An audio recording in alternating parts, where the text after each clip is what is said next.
Advanced courses తో పాటు first year నుండే campus recruitment training. Leading companies లో 13,000 plus placements with 13.5 lakhs highest package.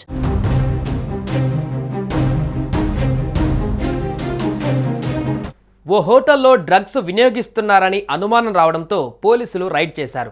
అయితే పోలీసులు వస్తున్నారనే విషయం తెలిసి హోటల్లో ఉన్న ఆ ప్రముఖ నటుడు అక్కడి నుంచి పారిపోయాడు. అంతేకాదు ఆ నటుడిపై డ్రగ్స్ ఆరోపణలు కూడా వచ్చాయి. ఓ ప్రముఖ హీరోయిన్ ఆ నటుడిపై కంప్లైంట్ కూడా ఇచ్చింది. ఇంతకీ ఆ నటుడు ఎవరు? అసలు హోటల్ నుంచి ఎందుకు పారిపోవాల్సి వచ్చింది?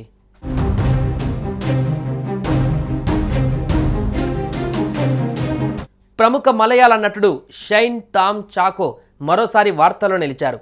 కొచ్చిలోని ఓ హోటల్లో డ్రగ్స్ రైడ్ జరగడానికి కొద్దిసేపటి ముందే ఆయన అక్కడి నుంచి పారిపోయినట్లు తెలుస్తోంది.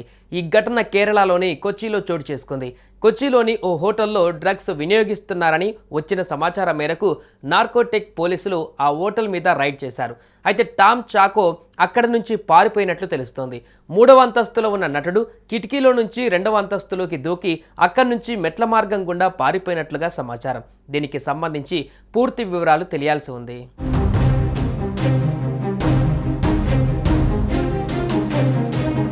మరోవైపు సినిమా సెట్లో డ్రగ్స్ తీసుకొని తనతో అసభ్యకరంగా ప్రవర్తించాడని తాజాగా మలయాళ నటి విన్సీ సోనీ అలోషియాస్ షైన్ టామ్ చాకో పైన ఫిర్యాదు చేసింది. కేరళ ఫిలిం ఛాంబర్తో పాటు అమ్మా అసోసియేషన్కు ఆమె ఫిర్యాదు చేయడంతో త్వరలోనే దీనిపైన ఓ కమిటీ ఏర్పాటు చేయనున్నట్లు సమాచారం. ఇక విన్సీ షైన్ కలిసి సూత్రవాక్యం అనే సినిమాలో నటించిన విషయం తెలిసిందే. ఈ మూవీ షూట్ జరిగినన్ని రోజులు తాను ఎన్నో ఇబ్బందులు ఎదుర్కొన్నట్లు ఇటీవల తెలిపారు. దీంతో ఒక్కసారిగా మలయాళ చిత్ర పరిశ్రమలో కలకలం రేగింది. సోషల్ మీడియాలో నెగిటివ్ కామెంట్స్ పైన కూడా ఆమె స్పందించారు.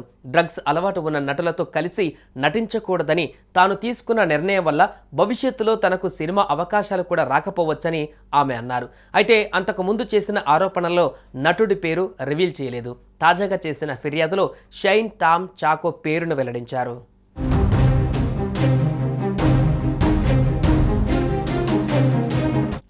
2002లో సినీ రంగ ప్రవేశం చేసిన షైన్ ఇప్పటి వరకు మలయాళంతో పాటు ఇతర భాషలలో కలిపి సుమారు 100కి పైగా సినిమాలు చేశాడు.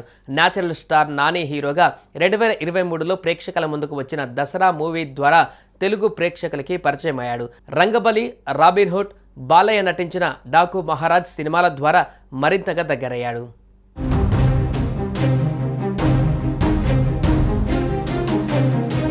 సుమన్ టీవీలో మీ పర్సనల్ అండ్ బిజినెస్ ప్రమోషన్స్ కోసం కింది నెంబర్కి కాంటాక్ట్ చేయండి.